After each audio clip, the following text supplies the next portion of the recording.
पालघर जिल्ह्यामध्ये वाडा, जव्हार आणि डहाणू या 3 नगरपरिषदेच्या इलेक्शन आता लागलेले आहेत आणि आज फॉर्म भराचा दुसरा दिवस आहे.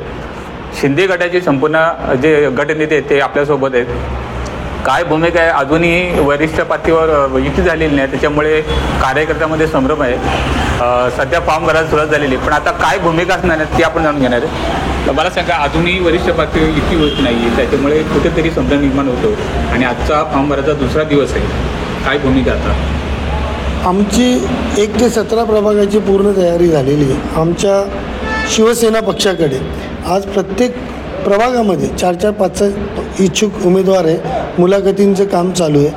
त्याचबरोबर वरच्या फळीमध्ये म्हणजे आमचे नेते, उपनेते, आमदार साहेब ह्या सगळ्यांच्या उपस्थितीमध्ये युती संदर्भात चर्चा चालू आहेत. जो आदेश आम्हाला येईल पक्षश्रेष्ठींकडून त्या आदेशाचं पालन करून आम्ही युती करण्यास तयार आहोत.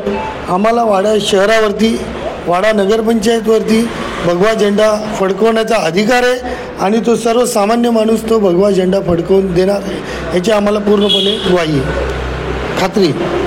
आता खरं तर ही नगरपंचायतची इलेक्शन असते, हे विकासाच्या मुद्द्यावर लढली जाते आणि विकासासंदर्भात काय भूमिका होती आणि काय विकास झाला आतापर्यंत? वाडा शहरामध्ये पाण्याची, जे नवीन शहर वसलं जिथे नगर आहेत तिथे पाण्याची खूप मोठ्या प्रमाणात अडचण होती आणि आज ती शिंदे साहेबांच्या कर्तृत्वाने वाडा शहराला आमदारांसारखं नेतृत्व लाभलं, प्रकाश पाटील साहेबांसारखं नेते आम्हाला लाभले आणि त्यांच्या प्रयत्नांनी आज आम्हाला वाडा शहराला सर्वात मोठी 55 कोटी रुपयाची पाणी योजना मंजूर झालेली. त्याचं काम युद्धपातळीवर आज सुरू आहे. चांगल्या प्रतीचं काम होईल. पूर्ण शहरामध्ये 5% उभारणी आहे. त्याचबरोबर अग्निशमनची एवढी वाईट अवस्था होती, आम्हाला अग्निशमन वाडा शहराला उपलब्ध नव्हती.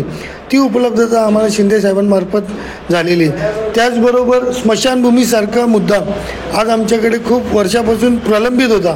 तो मुद्दा आज मार्गी लागून आज पूर्ण वाडा शहरापासून स्मशानभूमीपर्यंत रस्त्यावरील रोड लाईट, तिथे आज विद्युत शवदाहिनी, त्याचबरोबर एका वेळेस 4 शव आपण दहन करू शकतो अशा उच्च प्रकारची स्मशानभूमी आपण उभी केली. त्या ठिकाणी गार्डन असेल, बैठक व्यवस्था असेल, शौचालयासारखी व्यवस्था आज आपण मोठ्या प्रमाणात तयार केलेली आहे. त्याचबरोबर डम्पिंग ग्राउंडची समस्या खूप ग्रामपंचायतकालीन खूप मोठ्या प्रमाणात अडचणीची होती. ती आज आपण शिंदे साहेबांच्या मार्गदर्शनाखाली, त्यांच्या प्रयत्नामुळे आज आम्हाला अतिशय चांगल्या सुसज्ज अशा ठिकाणी आपण डम्पिंग ग्राउंडची हे केलं. त्याचं विलगीकरण लवकरच बॉडी बसल्यास आपण त्याचं काम चालू करत आहोत.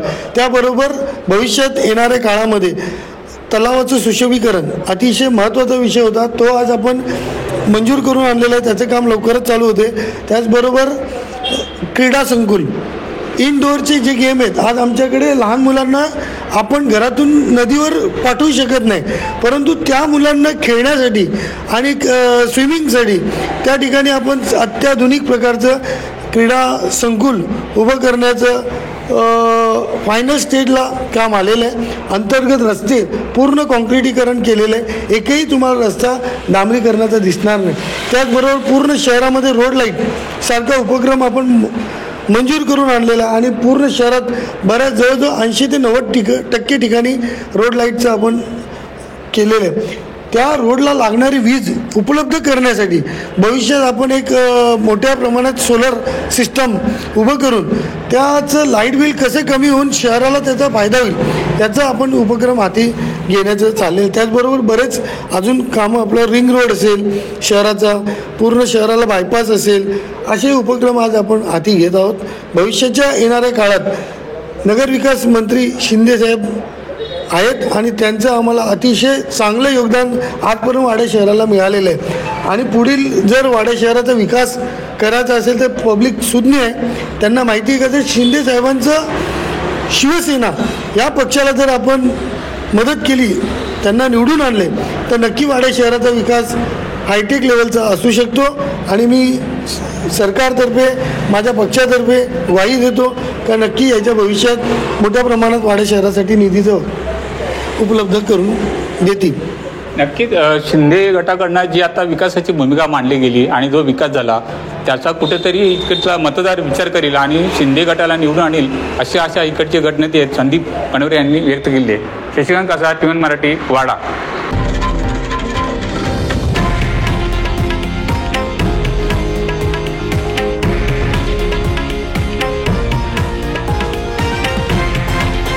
हे आहे देशातील नंबर 1 न्यूज नेटवर्क आणि आपण पाहत आहात TV9 मराठी, एकमेव.